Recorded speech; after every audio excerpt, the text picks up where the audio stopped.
Bienvenidos al último episodio de Como en los días de Noé. Soy el presentador Jeff Reich. Noé hizo su última y solemne súplica a las personas cuando estaban frente al arca. En ese momento, su decisión fue definitiva. Desde 1844, el mensaje de Noé ha sido repetido por el mensaje de los tres ángeles y continuará extendiéndose a medida que nos acercamos al llamamiento final. No queda mucho tiempo antes de que la crisis de la marca de la bestia estalle en la tierra, y esto hará que todos tengamos que tomar una decisión, la de aceptar o rechazar la invitación a entrar en el arca del pacto eterno. El propósito de esta crisis es probar el carácter de las personas, para que se vea si lo que reina en sus corazones es el egoísmo o el amor altruista a Dios. La crisis no desarrollará la fe de nadie, sino que revelará si existe una confianza duradera en las promesas de Dios. Después de que se hayan dado todas las advertencias y haya terminado la última súplica sincera para que las personas entren en el arca, la puerta de la salvación se cerrará como ocurrió en los días de Noé. Al finalizar el tiempo de gracia, las últimas 7 plagas se derramarán sobre los que rechazaron la misericordia de Dios, y cuando estas plagas terminen, Jesús vendrá otra vez. La segunda venida de Cristo es la culminación de la esperanza de los cristianos, pero pocos saben cómo prepararse. Jesús no volverá esta vez con la débil apariencia humana. Vendrá con el poder y la gloria de Dios como fuego consumidor. El día del Señor llegará como un ladrón en la noche, en la que los cielos pasarán con gran estruendo y los elementos ardiendo serán deshechos, en el cual los cielos encendiéndose serán deshechos. Fuego irá delante de él y abrasará a sus enemigos alrededor. Los montes se derritieron como cera delante de Jehová, delante del Señor de toda la tierra. Los peces del mar, las aves del cielo, las bestias del campo y toda criatura que se arrastra sobre la tierra, y todos los hombres que están sobre la faz de la tierra, temblarán ante mi presencia. Y se desmoronarán los montes y los vallados caerán, y todo muro caerá a tierra, y todas sus ciudades serán asoladas delante de Jehová, delante del ardor de su ira. Será quebrantada del todo la tierra. Enteramente desmenuzada será la tierra, en gran manera será la tierra conmovida. Temblará la tierra como un ebrio, y será removida como una choza. Vendrá nuestro Dios y no callará. Fuego consumirá delante de él, y tempestad poderosa le rodeará. Los montes tiemblan delante de él, y los collados se derriten. La tierra se conmueve en su presencia, y el mundo, y todos los que en él habitan. ¿Cuál es nuestra esperanza? ¿No lo sois vosotros delante de nuestro Señor Jesucristo en su venida? El propósito del mensaje de los tres ángeles es prepararnos para que podamos estar delante de la presencia de Jesús cuando Él regrese, y el mensaje del tercer ángel hace un llamamiento solemne a aquellos que no están preparados. Será atormentado con fuego y azufre delante de los santos ángeles y delante del Cordero. En realidad, es una invitación, no solo a salir de Babilonia, sino que es una invitación a entrar en la presencia de Dios. No se trata solo de evitar el diluvio, sino de entrar en el arca. Dios tendrá un pueblo preparado para que pueda estar en su presencia y que entienda la naturaleza del fuego ardiente. Será así para nosotros, porque cuando entendamos esto, podremos prepararnos para conocerle.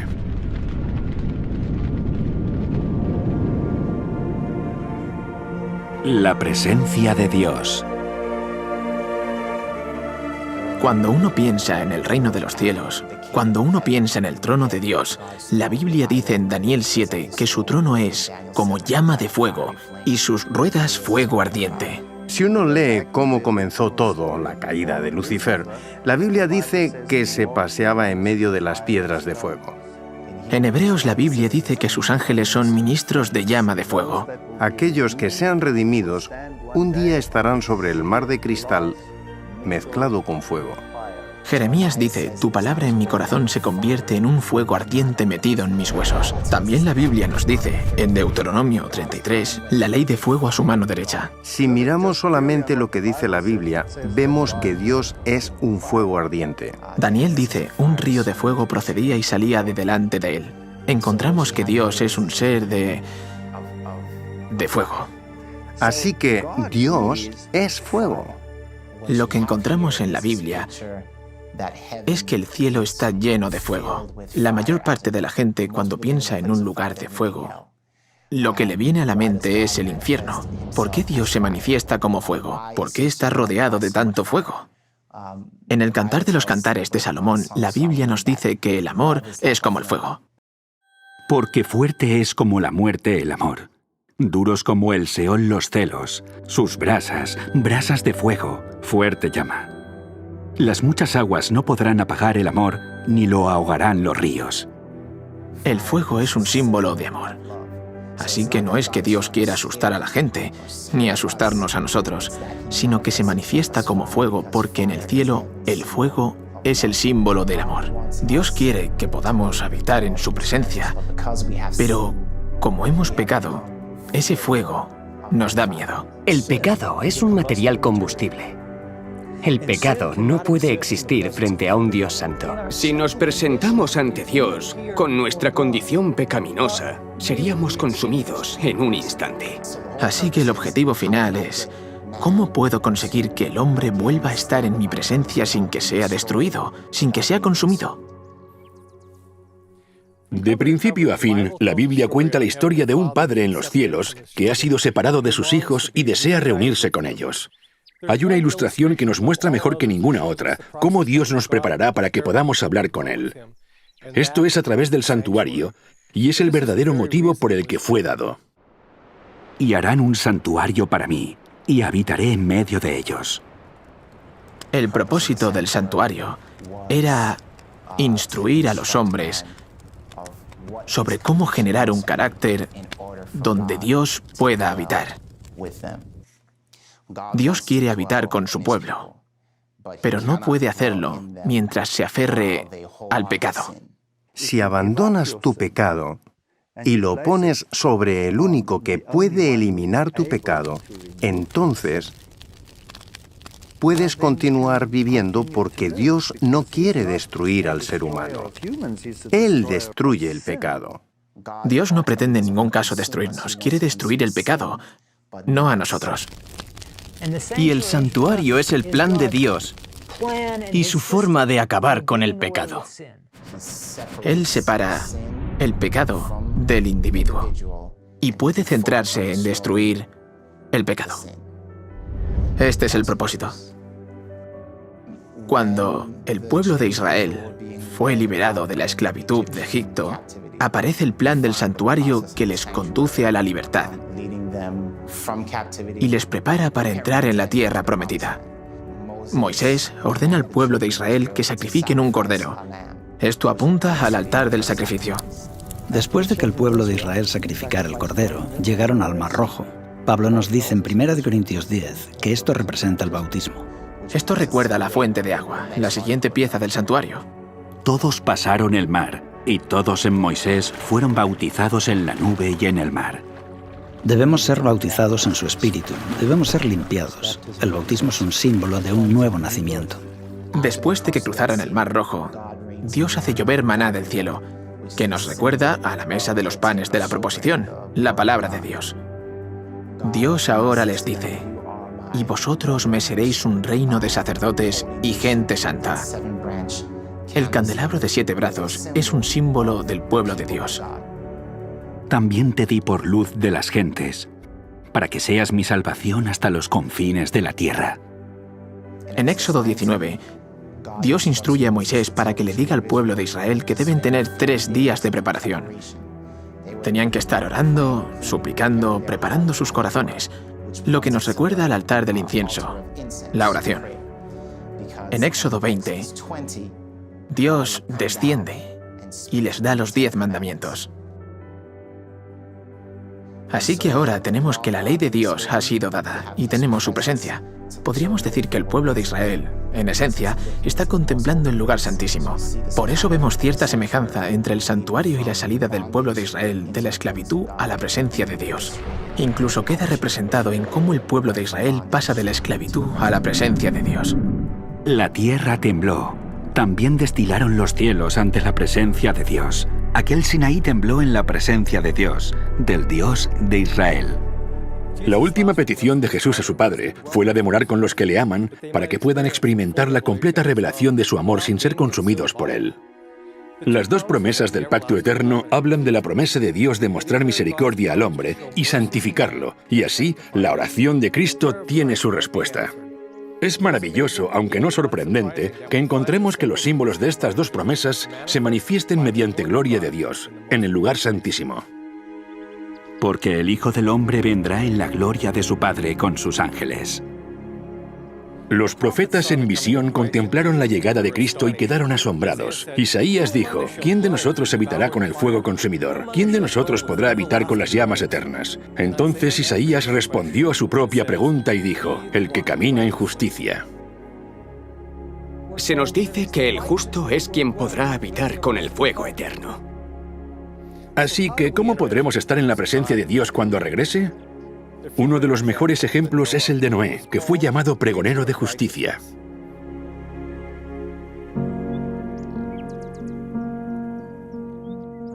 La idea de entrar en la presencia de Dios se encuentra en la historia de Noé, porque Noé y su familia entraron en la presencia de Dios cuando por fe entraron en el arca. Y el Señor dijo a Noé, ven tú y toda tu familia al arca. Cuando Dios dijo, ven, era una invitación para que Noé fuera al mismo lugar donde Dios se encontraba. Según este versículo, Dios estaba en el arca. Dios estaba invitando a Noé a que entrase en su presencia. Esta es la esencia del pacto. Es un acuerdo. Es como un matrimonio. Tú y yo vamos a vivir juntos. Y esto, en nuestros días, es lo mismo que el pacto. Es Dios queriendo que estemos en su presencia. La razón por la que Noé pudo entrar en la presencia de Dios aparece en el mismo versículo. Porque a ti he visto justo delante de mí en esta generación. Noé era justo, él construyó el arca. Antes no había conocido la lluvia, tuvo que actuar en base a su fe. Y esa es posiblemente la única característica que explica por qué Noé era diferente del resto del mundo. Por la fe, Noé, cuando fue advertido por Dios acerca de cosas que aún no se veían, con temor, preparó el arca en que su casa se salvase, y por esa fe condenó al mundo, y fue hecho heredero de la justicia que viene por la fe. ¿Cómo se convirtió Noé en heredero de la justicia? Leemos en este versículo que fue porque preparó un arca. En cierto sentido, el arca de Noé era como un santuario y un lugar de descanso en la presencia de Dios. Y nosotros también tenemos un arca que preparar. Debemos ser santuarios vivos para que Dios pueda habitar en nosotros. Como Pablo dijo, ¿o ignoráis que vuestro cuerpo es templo del Espíritu Santo, el cual está en vosotros, el cual tenéis de Dios, y que no sois vuestros? A través del proceso del santuario, a medida que el hombre se acerca a Dios, éste se transforma y se convierte en un santuario vivo en la presencia de Dios. Así que el santuario es, por así decirlo, como un vestidor. Cuando entramos sucede una transformación. Es el cambio de la condición actual de maldad a ser rectos. Y esto nos permite finalmente estar ante la presencia de Dios cara a cara. Dios le dio a Noé el plan para salvarlo. Y Noé cooperó con el plan de Dios al preparar el arca. De la misma forma, Dios nos ha dado el plan del santuario y debemos cooperar con el plan de Dios para nuestra salvación, preparando un lugar donde podamos habitar en su presencia conforme recorremos el camino del santuario. Porque vosotros sois el templo del Dios viviente. Como Dios dijo, habitaré y andaré entre ellos y seré su Dios y ellos serán mi pueblo. Dios llenó el tabernáculo y lo santificó en el momento en el que todas las piezas del santuario se habían colocado en su lugar dentro del tabernáculo del Antiguo Testamento. En definitiva, lo que Dios está intentando hacer es colocar todas esas piezas del santuario en nosotros. Esto significa que el altar del sacrificio implica vivir una vida de sacrificio. El lavacro significa tener una vida de pureza. También tener una vida basada en la palabra de Dios. Tener el candelabro de 7 brazos es dejar que nuestra luz brille. Estamos intercediendo, estamos orando, estamos en comunión con Dios y guardando su ley. Así que cuando Dios tenga un pueblo que tenga todas las piezas del santuario en orden y en funcionamiento, Jesús volverá a vivir dentro de esos santuarios, tanto en el sentido espiritual como en el sentido más literal. Su presencia nos santificará cuando seguimos su plan para nuestra santificación.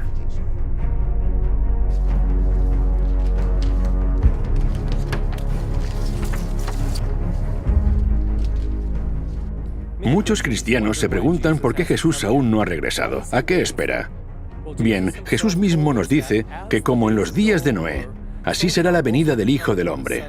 Así que podemos hacernos la pregunta, ¿a qué esperaba Dios en los tiempos de Noé antes de enviar el diluvio? Pedro dice, cuando Dios esperaba con paciencia en los tiempos de Noé mientras se construía el arca. Dios esperó a que se construyera el arca para enviar el diluvio, y hoy Jesús espera por la misma razón. No espera a que las grandes multitudes que hay en la tierra se hundan más aún en el pecado. Espera a los pocos que se rendirán totalmente a Él, para que estén preparados y puedan ser instrumentos vivos, listos para alojar la presencia de Dios.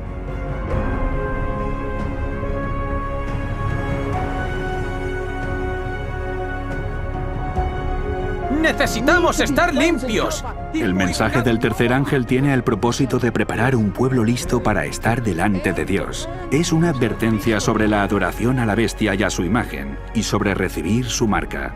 Pero el propósito de este conflicto final es principalmente el de prepararnos, para que podamos estar en la presencia de los ángeles santos y en presencia del Cordero. Este mensaje nos guía al lugar santísimo ante la presencia del Cordero. Por esta razón, el mensaje del tercer ángel y el santuario están conectados. La presencia de Dios estaba en el lugar santísimo del santuario del Antiguo Testamento.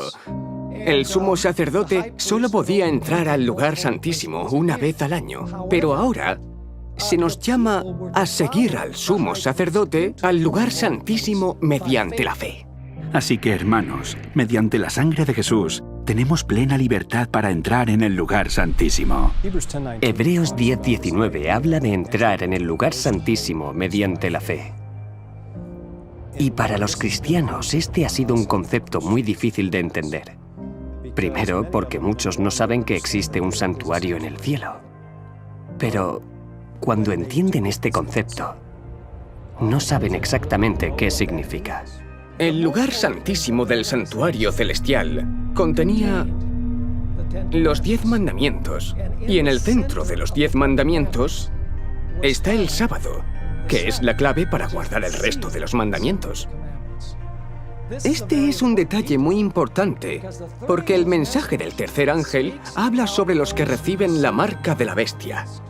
Así que el mandamiento del sábado conecta claramente en el mensaje del tercer ángel con el santuario, porque el mensaje del tercer ángel aborda la cuestión del sábado o domingo, y el lugar santísimo es por supuesto donde se encuentra la ley, y en el centro de la ley está el sábado. Cuando vemos la relación entre el mensaje del tercer ángel en Apocalipsis 14 y el lugar santísimo, logramos entender qué es lo que va a suceder con los justos y qué es lo que ocurrirá con los malvados. Aquellos que rechacen el mensaje de los 3 ángeles, y en particular aquellos que adoren a la bestia y a su imagen y reciban su marca, sufrirán el castigo por fuego. Eso es lo que dice el mensaje del tercer ángel. No podrán soportar la presencia del fuego, sino que serán consumidos por el fuego. Y será atormentado con fuego y azufre, en presencia de los santos ángeles y en presencia del Cordero. Pablo hace una advertencia acerca del mensaje del tercer ángel en 2 de Tesalonicenses. Y a vosotros que sois atribulados, daros reposo con nosotros, cuando se manifieste el Señor Jesús desde el cielo, con los ángeles de su poder, en llama de fuego, para dar retribución a los que no conocieron a Dios, ni obedecen al Evangelio de nuestro Señor Jesucristo, los cuales sufrirán pena de eterna perdición, excluidos de la presencia del Señor y de la gloria de su poder. En este versículo, la declaración afirmativa que nos muestra cómo prepararnos para el momento cuando el Señor Jesús sea revelado, aparece en la orden, daros reposo con nosotros.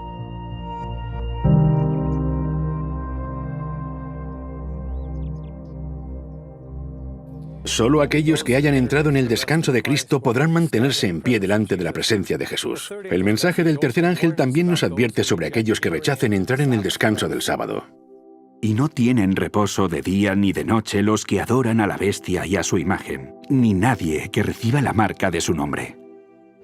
El mensaje del tercer ángel es de hecho una advertencia a la gente para que no reciba la marca de la bestia, que no observen el falso día de adoración, sino que guarden el sábado, que es el sello de Dios, en honor del gran Creador y en honor del Redentor. Cuando el ángel vuela, está señalando al santuario de los cielos. ¿Por qué? Porque ¿cómo evitamos la marca de la bestia?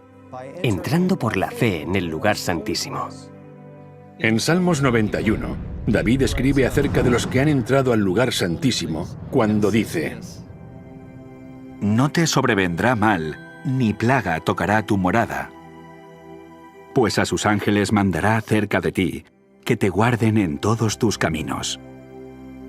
Cuando las últimas 7 plagas hayan caído, aquellos que hayan entrado en el lugar santo mediante la fe, no recibirán las plagas y serán protegidos por ángeles santos. ¿Por qué?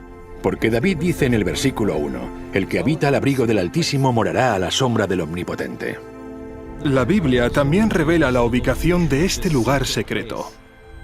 Porque en el día de la aflicción, Él me resguardará en su morada, al amparo de su tabernáculo me esconderá. Es en el tabernáculo o santuario donde Dios tiene un refugio para su pueblo. ¿Y dónde está ese lugar secreto en el santuario? De nuevo David escribe esto: En el secreto de tu presencia los esconderás. El lugar secreto es una referencia al lugar santísimo, en el santuario de Dios, que es donde habita la presencia de Dios.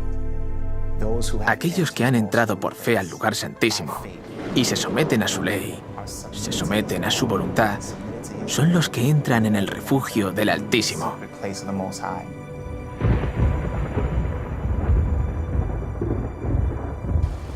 El Salmo 91 dice que la plaga no se acercará a ellos.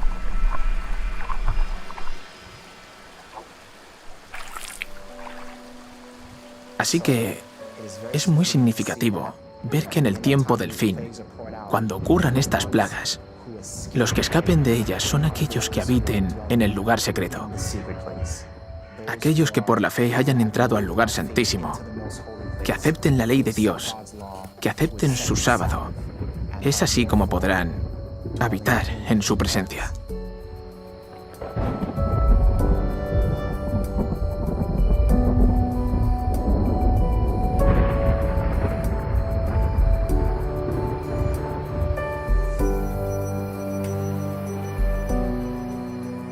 En el lugar santísimo del santuario está la presencia de Dios, el arca del pacto, y dentro del arca estaban los 10 mandamientos, también llamados el testimonio.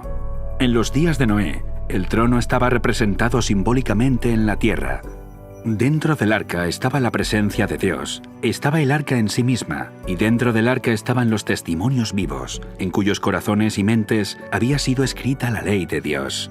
Habían entrado en el arca, en la presencia de Dios, que nos recuerda al lugar santísimo, y en sentido espiritual habían aceptado el pacto. Esta escena no es sino una representación simbólica de ese día final, cuando aquellos que hayan aceptado el pacto eterno estén delante de la presencia de Cristo cuando Él regrese.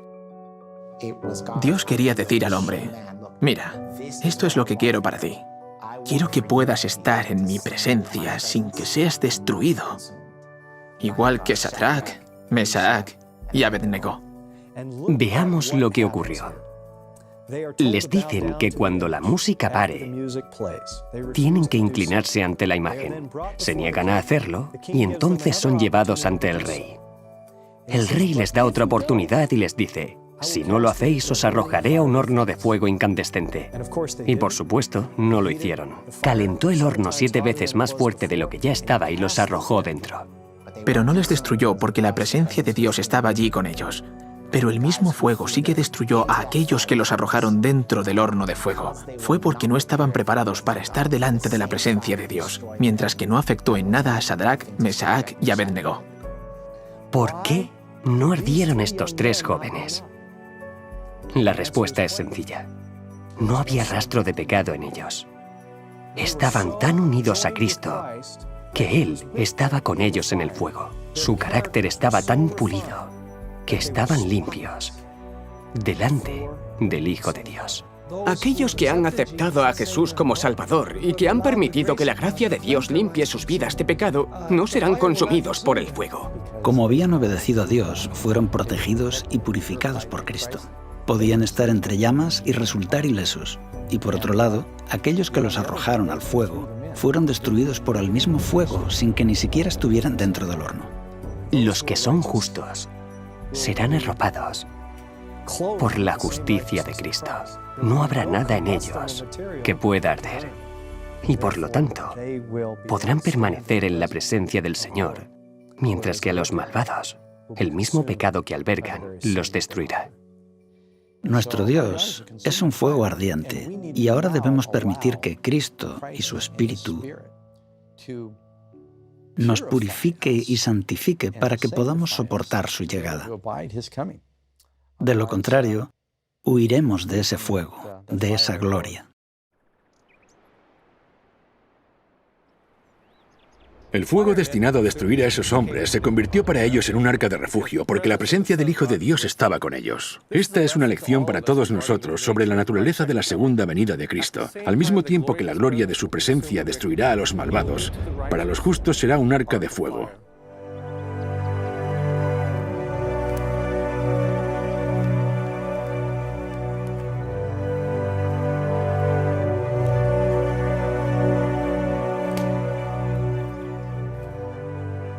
Como se derrite la cera delante del fuego, así perecerán los impíos delante de Dios. Mas los justos se alegrarán, se regocijarán ante Dios y saltarán de alegría. El mensaje de los 3 ángeles nos señala la importancia de ser rectos, de tener a Dios dentro de nosotros. Es lo que nos prepara para estar en su presencia.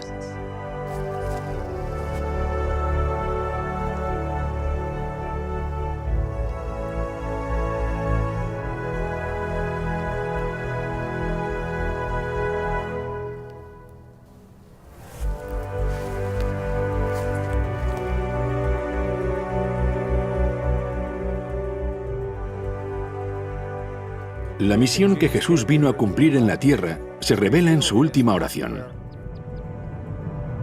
Padre, aquellos que me has dado, quiero que donde yo estoy, también ellos estén conmigo, para que vean la gloria que me has dado. La última petición de Jesús a su Padre fue la de habitar con aquellos que le aman, para que puedan experimentar la completa revelación de su amor sin ser consumidos por él.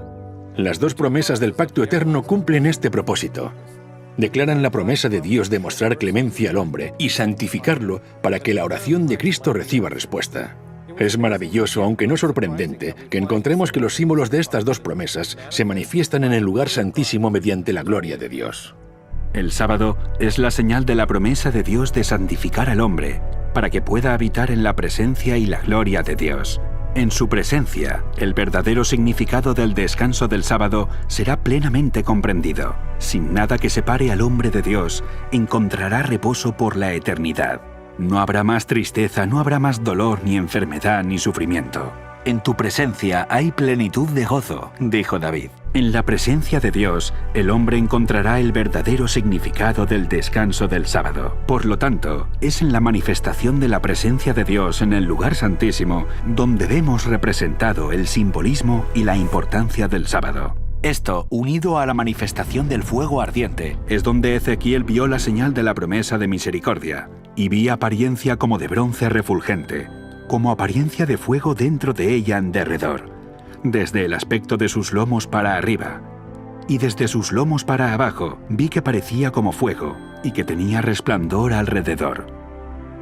Entonces Ezequiel describe en detalle este resplandor que rodea la presencia de Dios. Como parece el arco iris que está en las nubes el día que llueve, así era el parecer del resplandor alrededor. Esta fue la visión de la semejanza de la gloria del Señor.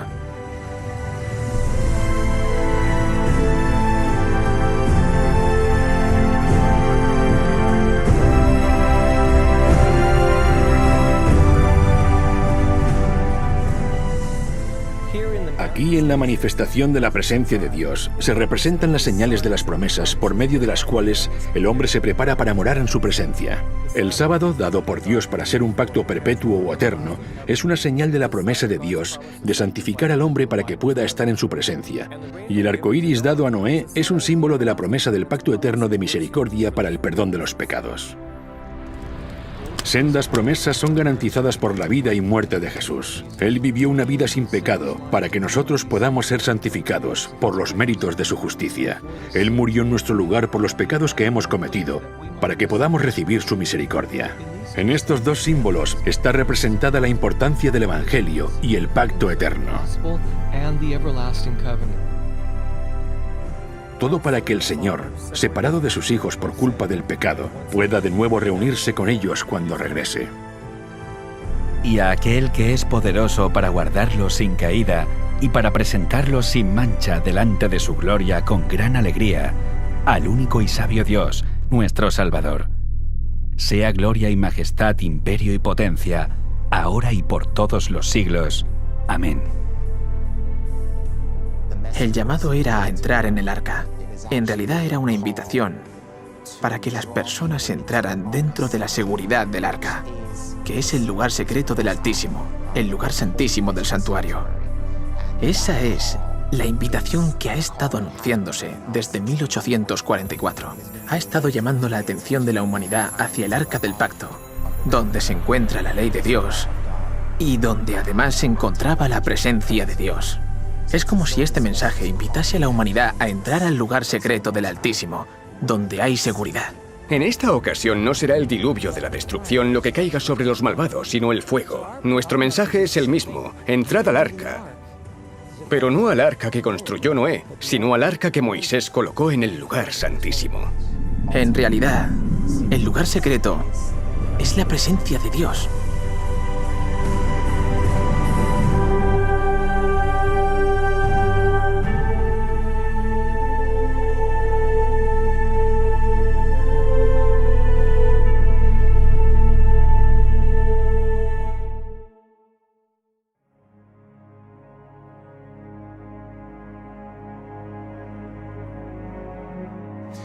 La Biblia dice que cuando Cristo regrese de nuevo, cuando Cristo vuelva por segunda vez, esta tierra quedará en un estado inhabitable a causa del fuego y la presencia de Dios.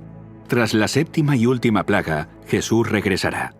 Su presencia hará temblar la tierra, provocando una cadena de reacciones volcánicas alrededor del mundo. Y a tu presencia se escurriesen los montes, como fuego abrasador de fundiciones, fuego que hace hervir las aguas. La Biblia dice que en el juicio final caerá fuego del cielo y que el fuego también saldrá de la tierra. Todo lo que va a provocar la destrucción, los depósitos de fuego y granizo, están en la corteza de la tierra. En los días del diluvio, ciudades, personas, animales y bosques inmensos fueron sepultados y después se han convertido en carbón y petróleo. Estos elementos que están bajo la superficie de la Tierra son altamente inflamables. Cuando las rocas se calientan, si entran en contacto con el agua, el calor intenso provoca terremotos, volcanes y grandes grietas en la corteza terrestre.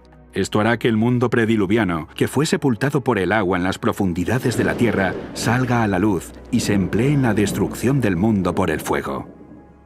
Imaginemos el monte Santa Elena, multiplicado por 100, por 1000. Sabemos que ahora mismo están teniendo lugar erupciones volcánicas masivas. En la destrucción final habrá catástrofes a una escala que no nos podemos imaginar. En el tiempo de Noé, el agua cayó del cielo y el agua surgió de las profundidades de la tierra. En el tiempo del fin, el fuego será usado de la misma forma. Los rayos que caían del cielo se unirán con el fuego de la tierra y arderán las montañas como un horno y expulsarán terroríficos ríos de lava, cubriendo jardines y campos, pueblos y ciudades. La tierra colapsará. Por todas partes habrá espantosos terremotos y erupciones. Isaías 24, versículo 5, dice el porqué de todo esto. Y la tierra se contaminó bajo sus moradores, porque traspasaron las leyes, falsearon el derecho y quebrantaron el pacto sempiterno. Por esta causa, la maldición consumió la tierra, y sus moradores fueron asolados. Por esta causa fueron consumidos los habitantes de la tierra, y disminuyeron los hombres. Es interesante que diga que traspasaron las leyes. En el libro de Deuteronomio encontramos que el pacto, los 10 mandamientos, se escribió en tablas de piedra. Así que la causa principal es la falta de consideración que las personas han tenido por la ley de Dios y más concretamente por su sábado. Aunque en el tiempo de Noé el mundo entero fue destruido, en las páginas del Génesis vemos que solo quedaron con vida Noé y los que estaban con él en el arca. En el tiempo del fin ocurrirá lo mismo. Solo aquellos que hayan entrado en el arca del pacto eterno serán salvos. Durante este tiempo recibirán la misma misericordia que preservó a Noé durante el diluvio. El arco iris que Noé y su familia vieron después del diluvio, en cierta forma era un pacto eterno que no solo les incluía a ellos y a las siguientes generaciones, también incluiría a la generación de Dios en el tiempo del fin, que sería protegida en medio de las convulsiones que tienen lugar en la tierra durante la 7ª plaga, tal y como aparece en el libro de Isaías.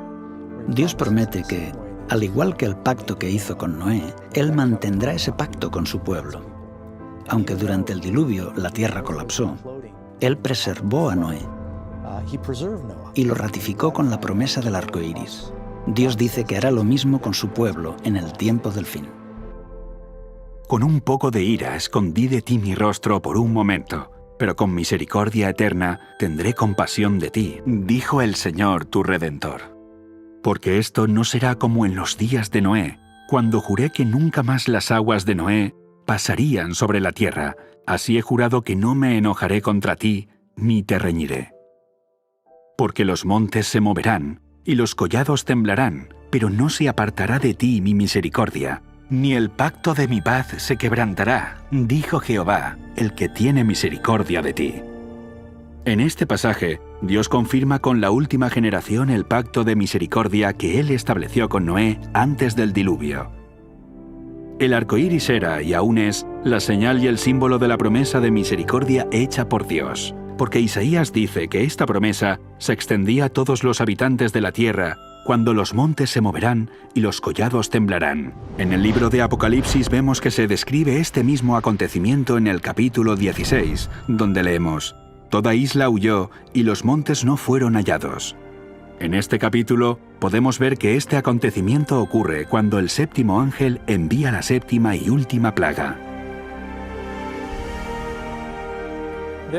El arco iris, que era una señal de la promesa de misericordia hecha por Dios a Noé, también es una señal de la misericordia durante las 7 últimas plagas. El arco iris del pacto eterno es tanto una promesa de misericordia para preservarnos durante la destrucción del mundo por el fuego, como lo fue para preservar a Noé durante la destrucción del mundo por el agua.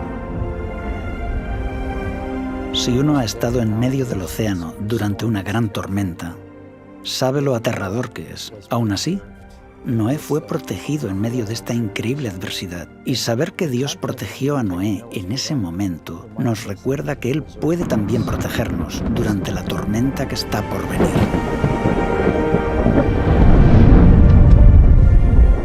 Incluso cuando caiga la 7ª plaga y el mar se trague las montañas, Él dice: «Durante ese tiempo mantendré mi promesa de protegerte».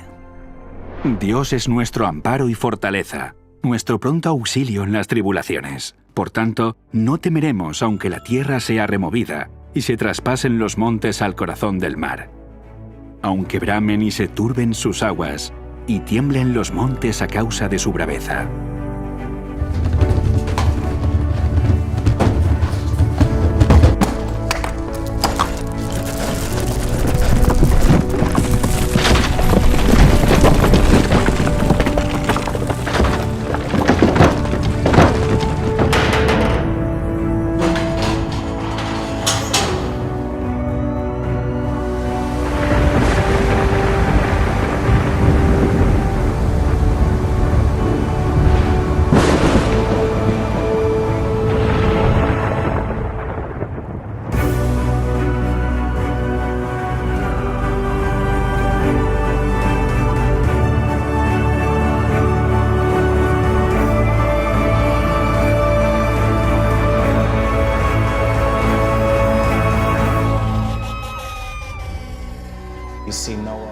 Vemos que el pacto hecho con Noé marca el paso de un mundo antiguo a un mundo nuevo. Esto es lo que Dios quiere hacer con nosotros.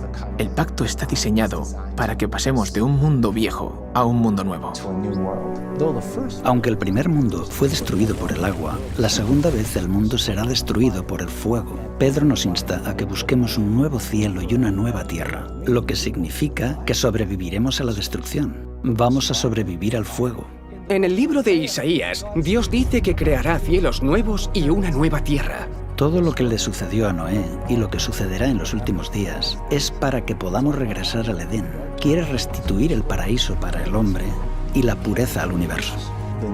De acuerdo al libro de Apocalipsis, la tierra nueva será un lugar donde no habrá más lágrimas, ni más llanto, ni más pecado, ni muerte, ni sufrimiento. En otras palabras, todo será perfecto. El mundo volverá a la condición que tenía antes de pecar. No habrá más espinas, ni más muerte. No habrá nada en la naturaleza que refleje nada impuro, ni nada que se deteriore o muera. El clima será perfecto. No habrá dolor, ni sufrimiento, ni pena. Y así la tierra será en todo el reflejo de la verdadera gloria y el carácter de Dios. Y oí una gran voz del cielo que decía: He aquí el tabernáculo de Dios con los hombres, y Él morará con ellos, y ellos serán su pueblo, y Dios mismo estará con ellos y será su Dios. Su santuario estará con nosotros. Dios vivirá con nosotros. Vemos que Apocalipsis dice que no hay templo. Ya no hay más necesidad de una pila bautismal. Ya no hay más necesidad de un altar de incienso, de la mesa de los panes de la proposición, las velas, ni de ninguna de todas estas cosas, porque todo ha sido restaurado. Ese era el propósito del santuario, que Dios pudiera habitar en medio de su pueblo.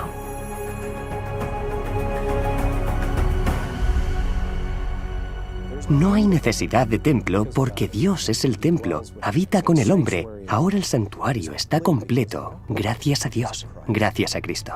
Y nosotros, su pueblo, nosotros los que elegimos estar ahí, reinaremos con Él para siempre. Dios desea hacer de este lugar una nueva tierra, y lo hará. Pero solo aquellos que acepten el pacto y entren en el arca vivirán para salir del arca y ver cómo esto se cumple. Enjugará Dios toda lágrima de los ojos de ellos, y ya no habrá muerte, ni más llanto, ni clamor, ni dolor, porque las primeras cosas pasaron. Y el que estaba sentado en el trono dijo: He aquí, yo hago nuevas todas las cosas. Esas cosas que nos han causado tanta desgracia y tanta aflicción y tanto dolor desaparecerán. Se nos dará una nueva tierra y un nuevo corazón. Pero continuaremos siendo nosotros mismos. Yo seré yo y tú serás tú. Pero seremos diferentes, porque ya no habrá dolor, ni llanto, ni muerte. Eso es amor. Ese es el amor más grande.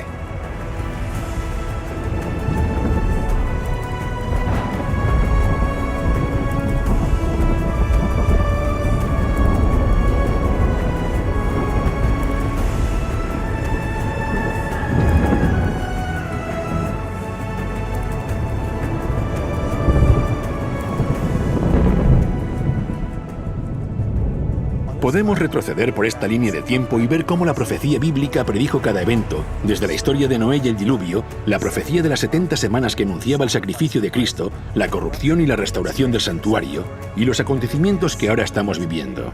Con este registro histórico, podemos saber con certeza que estamos al final del juicio, viviendo en los últimos días. Los días de Noé han terminado. La puerta de la misericordia está casi cerrada y las últimas profecías de Apocalipsis se están cumpliendo rápidamente ante nosotros. El papado y los Estados Unidos se están aliando. Protestantes y católicos se están uniendo. La bendición de comer y beber y vivir en matrimonio está siendo pervertida por millones y legitimada por los sistemas judiciales. Las libertades religiosas están siendo atacadas y revocadas, y el Papa y los miembros del Congreso están allanando el camino para que el domingo deba guardarse por ley, como un medio para frenar los males de la inmoralidad de la sociedad. Jesús va a llegar muy, muy pronto. ¿Estás preparado para encontrarte con tu Dios? Volvemos ahora a la noticia del día. Un terrible misterio desconcierta al mundo entero. Pájaros, peces y todo tipo de animales están apareciendo muertos en grandes cantidades y sin razón aparente. Los pájaros caían del cielo. Docenas de ballenas enormes están muertas a las costas de Alaska.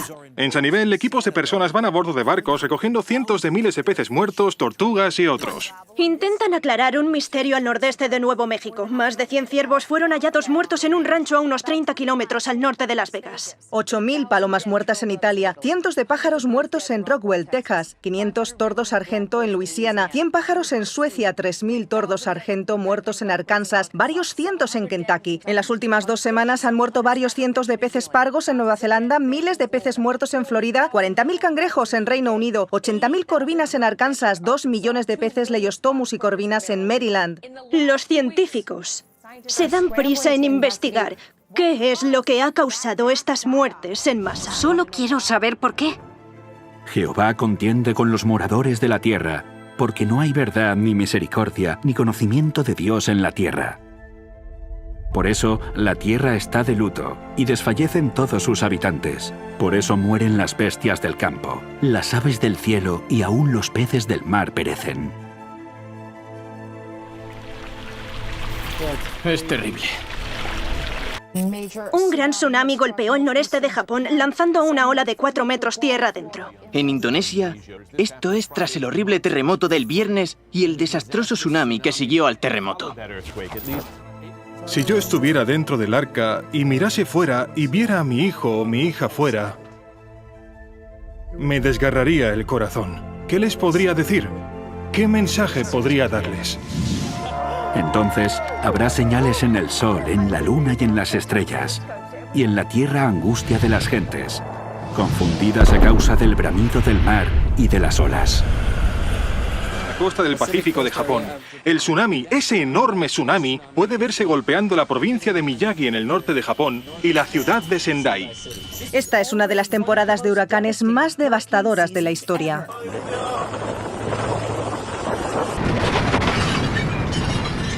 Objetos en llamas cayendo desde el cielo después de que un meteorito explotase en la Tierra, causando un inmediato desastre. En estos momentos impactan varios tornados en Oklahoma, uno de ellos de 1,5 kilómetros de envergadura. Incendios descontrolados al oeste. Solamente en California hay más de una docena ardiendo.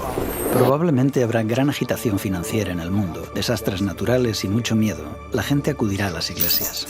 La amenaza existencial de nuestra era, la crisis climática. Una crisis que se hace evidente en los desastres naturales de proporciones épicas. La crisis ecológica es en esencia un problema espiritual. La encíclica Laudato Si es el documento papal más importante sobre el medio ambiente que ha existido nunca. Consume menos, compra menos. Tenemos que reflexionar sobre nuestro estilo de vida. Creo que es importante el hecho de que esté hablando de este tema con empresarios del petróleo de BP y otras compañías. Se reclama una nueva moralidad medioambiental. La encíclica se basa en una sencilla premisa. ¿Qué tipo de mundo queremos dejar a nuestros hijos? Recientemente ha concluido que el calentamiento global es un problema moral. Ante un problema frente al que los activistas encuentran indiferencia, en el que se duda de los científicos y se ignoran los organismos internacionales, al menos el Papa desde el Vaticano está consiguiendo llamar la atención, como si se tratara de una estrella del rock. He quedado muy impresionado por el Papa Francisco. Debemos introducir principios morales en nuestra economía. Protestantes y católicos están uniendo sus fuerzas. Secretario General de la Iglesia Reformada de América asistió a una iglesia presbiteriana en los Estados Unidos. De Estados Únicos, el presidente de la Convención Nacional Bautista, superintendente general de la Iglesia Internacional de Santidad Pentecostal, presidente de la Asociación Nacional de Evangélicos, Sir Bernard Senior, presidente del Consejo de Iglesias de la ciudad de Nueva York. Viajó a Suecia para encontrarse con el presidente de la Federación Luterana Mundial. Ambos firmaron una declaración donde se comprometen a mejorar las relaciones entre católicos y luteranos. Porque en 1999, la Iglesia Católica y la Iglesia Luterana firmaron un acuerdo que llevó al fin de la protesta. Firmada en 1999, la declaración puso fin a uno de los asuntos más importantes que separaron a los católicos y luteranos desde la Reforma. Con el acuerdo, ambas partes reconocen que la fe no es lo único que lleva a la salvación, sino que las obras también son necesarias. Esto puso fin a la protesta de Lutero. Hermanos y hermanas, la protesta de Lutero ha terminado. ¿Y la vuestra? Si ya no hay protesta, ¿cómo puede haber una iglesia protestante?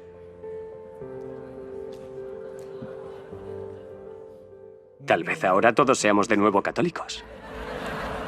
Una de las cosas que Dios ha puesto en nuestro corazón es que dejemos nuestras diferencias a un lado y que nos unamos. Y luego se habla de los pentecostales, carismáticos, evangélicos, fundamentalistas, católicos, metodistas, bautistas, presbiterianos y etcétera, etcétera. Bien, todos dirían, nosotros creemos en la Trinidad, creemos en la Biblia, creemos en la resurrección, creemos que la salvación es a través de Jesucristo. Estos son los temas importantes. Pero lo más importante es que si amas a Jesús, todos estaremos en el mismo equipo. Los líderes protestantes se unirán con el Estado y formarán una imagen para la bestia. Cuando uno mira a los ojos a Benedicto XVI, ¿qué ve? A Dios. Yo creo en una América donde la separación entre la Iglesia y el Estado es absoluta. Donde ningún prelado católico le diría al presidente, si fuera católico, cómo actuar. Y ningún ministro protestante le diría a sus feligreses a quién votar. Como sabrás, ese discurso ha sido leído por millones de americanos. ¿Por qué no estás de acuerdo con él? Porque la primera línea importante del discurso dice: creo en una América donde la separación de la Iglesia y el Estado es total. Yo no creo en una América donde la separación de la Iglesia y el Estado es total. Hablemos de Dios y de la Constitución. Oh, me parece bien. El gobernador Mike Hook había ayer. Adelante. En esta contienda tengo oponentes que no quieren cambiar la Constitución, pero yo creo que es mucho más fácil cambiar la Constitución de lo que costaría cambiar la palabra de Dios viviente. Y eso es lo que tenemos que hacer, modificar la Constitución para que cumpla los estándares de Dios, antes que cambiar los estándares de Dios para que se ajusten a la forma en la que nos relacionamos unos con otros y dentro de la familia. Cuando la América protestante haga esto, entonces habrá formado la imagen de la El bestia. gobierno estará junto a los católicos americanos para promover los valores que todos compartimos como cristianos y americanos. La separación entre la Iglesia y el Estado no está en la Constitución, no está en la Declaración. Deberíamos ejercer una influencia sobre las artes y el entretenimiento, sobre los medios de comunicación, los deportes, sobre la educación, sobre el gobierno. Aumentar la libertad religiosa, reduciendo las restricciones sobre las iglesias a las que ahora les estaría permitido ser políticamente activas. El presidente hizo hoy unas declaraciones en el despacho oval, rodeado de líderes religiosos evangélicos y miembros de grupos religiosos. Firmó una proclamación que establece el domingo como día de oración para aquellos... Nuestra herencia cristiana será amada, protegida, defendida, como nunca antes se ha visto. El poder político presionará con el fin de usar el poder militar y policial para perseguir a los que creen en la verdad bíblica. Anuncio cuál será nuestro siguiente paso. Crear un cuerpo especial para la libertad religiosa. Está claro que este cuerpo especial no se ocupará de la libertad religiosa de todos. Algunos críticos incluso lo están llamando un guiño al nacionalismo cristiano. Más de 80 importantes representantes del gobierno se unirán para promover la libertad religiosa. Son algunas de las personas más poderosas del país y ahora han hecho historia al reunirse en la Casa Blanca como parte del gabinete de estudio de la Biblia del presidente. Así que, ¿qué hay detrás de este despertar espiritual en la Casa Blanca? En las últimas elecciones, el 80% de los cristianos evangélicos blancos votaron a Donald Trump. Esto le ha conferido un enorme apoyo y tienen un gran poder político para influir en la política gubernamental. El consejero evangélico del presidente Trump asegura que Dios le ha dado la autoridad para sacar al dictador norcoreano Kim Jong-un. El pastor Jeffers cita una parte del texto bíblico de Romanos 13 que dice: pues es servidor de Dios, vengador, para castigar al que hace lo malo. Especialmente Romanos 13 le da al presidente Trump la autoridad moral para usar la fuerza que sea necesaria. ¿Es este el presidente más evangélico que ha visto? Sí, por supuesto, no creo que haya ningún otro. Y pedirán la intervención del Estado, y la gente obedecerá por miedo. Estamos erosionando lentamente la religión cada vez que se nos presenta la oportunidad. Posiblemente necesitaríamos debatir un proyecto de ley que requiera que cada americano vaya a la iglesia de su elección el domingo. Y que ninguno pudiese comprar ni vender, sino el que tuviese la marca. ha sufrido una pérdida de unos 37 puntos, así que las acciones de Apple se están viendo afectadas. Las bolsas cayendo entre un 3 y un 4,5% en todos estos mercados. Cuéntanos sobre la velocidad con la que se está deteriorando este mercado. 676 puntos menos. Ha sido el peor día en Wall Street desde la crisis de 1987. Algunos las llaman las ideas radicales de la Iglesia Católica para solucionar la crisis económica mundial. El Papa Benedicto XVI está llamando a un nuevo orden financiero mundial. En la tercera encíclica de su pontificado, Benedicto denuncia el ansia de lucro que domina en la economía globalizada y lamenta que la codicia haya traído la peor recesión desde la Gran Depresión. El Vaticano ha dicho que la desigualdad económica en todo el mundo es muy peligrosa. Que la economía global debe estar basada en un comportamiento ético y que los sistemas financieros deben trabajar para lograr el bien común universal.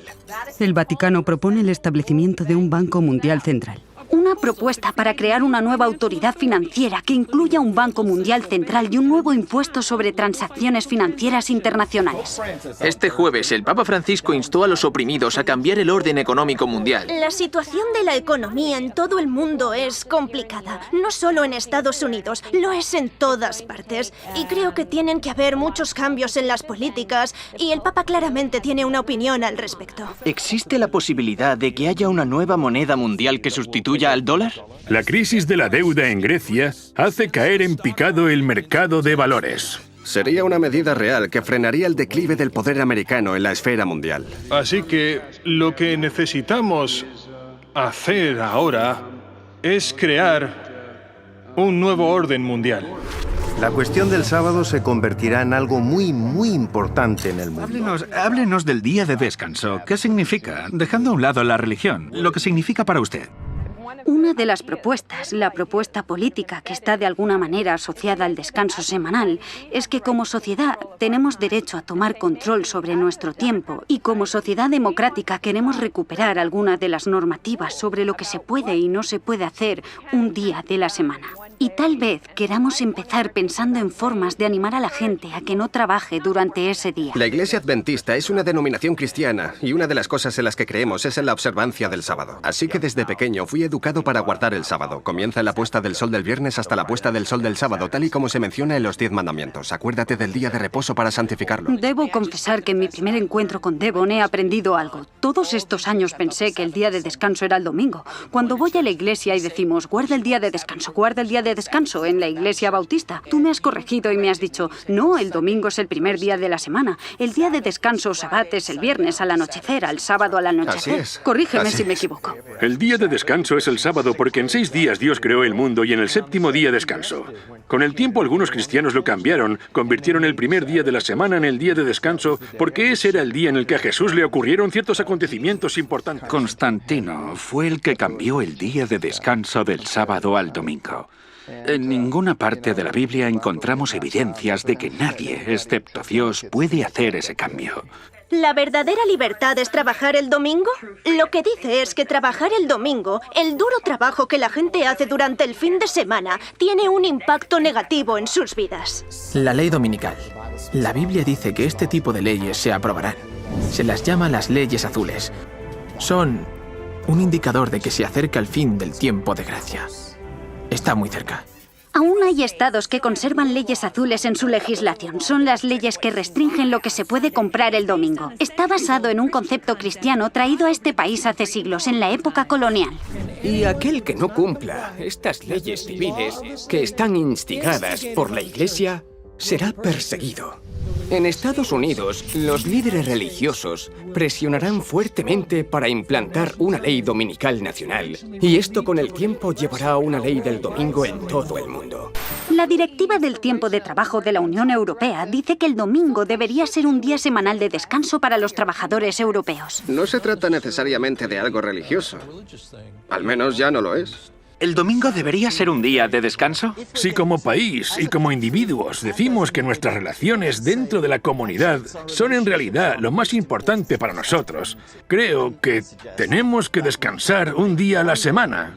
para dar prioridad a las relaciones. A finales de este año, el nuevo gobierno italiano prohibirá que los domingos se realicen compras en los grandes centros comerciales. La razón es que el gobierno italiano teme que las compras durante el fin de semana estén destruyendo las tradiciones familiares. La prohibición de trabajar los domingos. Eso es. Y este domingo varias tiendas de productos de hogar decidieron desafiar la prohibición. Y esto ha causado bastante revuelo y continúa siendo el foco de atención aquí hoy. Echemos un vistazo a Liberación, que habla del domingo sagrado. Es probable que el ritmo de consumo esté distorsionando el hecho de que el domingo es el momento especial para celebrar el Día del Señor y de la comunidad. Nuestra instrucción sobre la Eucaristía se centra hoy en la importancia de la misa del domingo. Como cristianos, celebramos la Eucaristía para encontrar al Señor, escuchar su palabra, comer en su mesa y a través de su gracia poder cumplir nuestra misión en este mundo como miembros de su cuerpo místico, la Iglesia. Al ser el día de la resurrección y del derramamiento del Espíritu Santo en el Pentecostés, el domingo es el día sagrado por excelencia para los cristianos. ¿Cómo podríamos pasar este día sin reunirnos con el Señor? Tristemente, en muchas sociedades secularizadas hemos perdido el significado del domingo. El Segundo Concilio Vaticano nos pidió que celebrásemos el Día del Señor como un día de alegría y descanso del trabajo servil.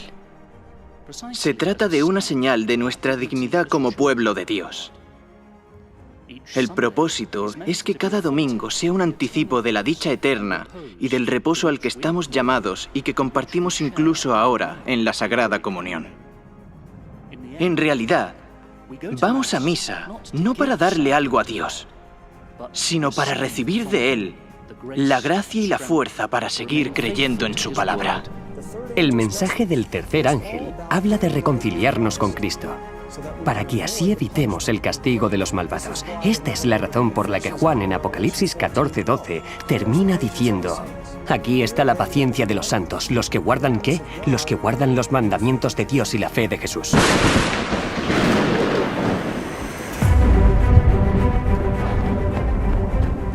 Vivimos al final del tiempo del juicio al mundo. La crisis final está próxima, pero la puerta del arca aún está abierta y Jesús aún nos extiende su mano. Ahora es el momento de entrar en el pacto eterno, entrando en su descanso. Solo aquellos que reciban la misericordia de Dios y sean santificados encontrarán refugio con Cristo en Dios hasta que pase la desolación. Vuelve tu rostro al trono de Dios y allí verás el arco iris del pacto, la promesa viva de Dios. Quien se apropia de las provisiones de misericordia que han sido hechas y se apodera de los méritos de la vida y la muerte de Cristo, tiene en el arco iris de la promesa la bendita seguridad de la aceptación del Padre mientras exista el trono de Dios. Mientras se derraman las últimas 7 plagas y durante la venida de Cristo, los justos habitarán sanos y salvos en presencia del Cordero, a la espera de un nuevo cielo y una nueva tierra donde habite la justicia. Y por fin Dios habitará con el hombre.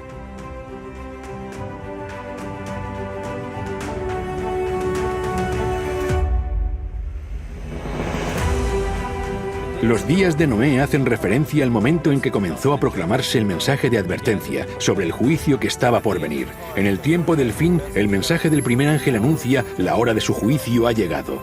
Noé predicó el Evangelio eterno, y en el tiempo del fin, el mensaje del primer ángel proclama también el Evangelio eterno. Noé tenía un mensaje para el mundo, y el mensaje de los 3 ángeles en el tiempo del fin está también dirigido a todos los que habitan en la tierra, a toda nación, tribu, lengua y pueblo.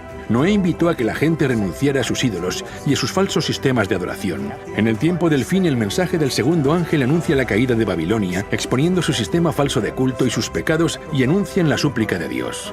Salid de ella, pueblo mío, para que no seáis partícipes de sus pecados, ni recibáis parte de sus plagas. En los días de Noé, las personas pasaron una prueba para ver quién confiaría las promesas del pacto eterno y entraría dentro del arca. Ahora, en el tiempo del fin, el mensaje del tercer ángel nos advierte de la prueba que está por llegar y manifestará quiénes confiaron en las promesas del pacto eterno y entraron en el descanso del sábado. Noé era pregonero de la justicia, por la fe un heredero de la justicia, lo que le preparó para entrar en la presencia de Dios. Y de la misma forma, el mensaje del tercer ángel y la crisis de la marca de la bestia revelarán también quiénes se prepararon para habitar en la presencia de los ángeles santos y en la presencia del Cordero. El arca de Noé fue como un santuario para Noé y su familia. Nos recuerda el lugar santísimo, donde encontramos la presencia de Dios, el arca y dentro del arca, el pacto de los 10 mandamientos. Es ahora cuando podemos ver el significado más profundo de esta antigua historia y cómo es una lección que nos enseña a entrar en el lugar santísimo del santuario de los cielos a través de la fe y la sangre de Jesús. También nosotros debemos estar preparados para descansar en presencia de Dios, sanos y salvos dentro del arca del pacto. Dios dijo a Noé: «Mas estableceré mi pacto contigo y entrarás en el arca». Con estas palabras, Dios invitó a Noé a entrar en su presencia. Una imagen de la última invitación de Jesús al hombre para que entre en la gloria de su presencia en su segunda venida. Las lágrimas de Noé y sus últimas súplicas a los hombres presagiaron las lágrimas de Jesús en su última y angustiosa súplica, dirigida a nosotros mediante el mensaje de estos 3 ángeles. Nos dice lo mismo que a Noé: «Entra en el arca».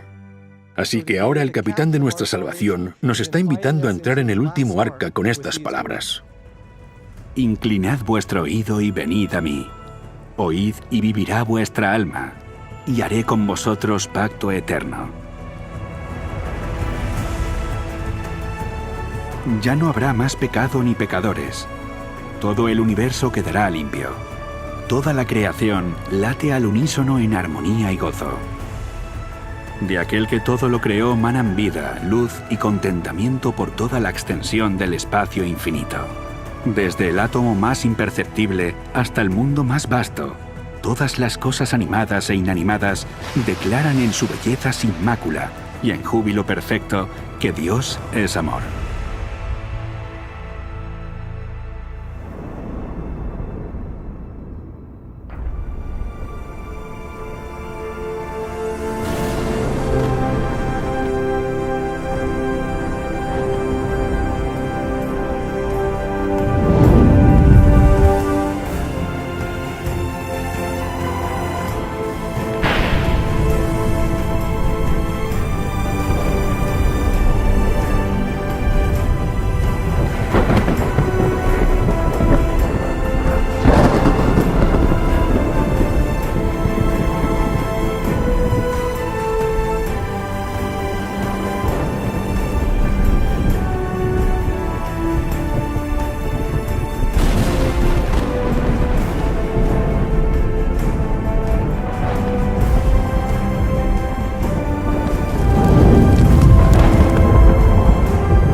Como en los días de Noé, el arca de fuego.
La decisión más difícil a la que me he enfrentado fue la de si guardar o no el sábado. Porque si decidía guardar el sábado, eso significaba que tenía que abandonar toda mi filosofía del mundo. Perdí familia y amigos por ello, prácticamente a todos, pero gané otros nuevos. Oro por mis antiguas amistades y espero que un día vean el camino. Esta decisión tiene sus consecuencias, pero la Biblia dice que si no estás dispuesto a dejar incluso a padre, madre, esposa, amigo por Jesucristo, entonces no eres digno de Él. Cuando conocí por primera vez este mensaje, era escéptico con todas las religiones. Escéptico con la Biblia. La veía como un libro que tan solo había sido escrito por hombres. Y cuando conocí el mensaje profético, no pude encontrar ningún error. Y me atemorizaba, porque pensaba que no podía existir nada que fuera la verdad absoluta. Me aterrorizaba, porque sabía que si esto era cierto, necesitaría hacer cambios en mi vida. En ese momento, yo era un artista de hip hop. Me iba de gira, tenía un contrato para sacar 8 álbumes. No podía imaginar una vida mejor. Así que al enfrentarme cara a cara con el mensaje de los 3 ángeles, tuve que tomar una decisión. El primer ángel dice, esta es la verdad. El segundo ángel dice, este es el error. Y el tercer ángel dice, elige. Y yo vi la verdad. La comprendí. Vi el error. Lo comprendí. Y dije, bien, debo tomar una decisión. No tengo otra opción. Di marcha atrás. Rechacé un contrato de $1 millón y dije, Señor, estoy preparado.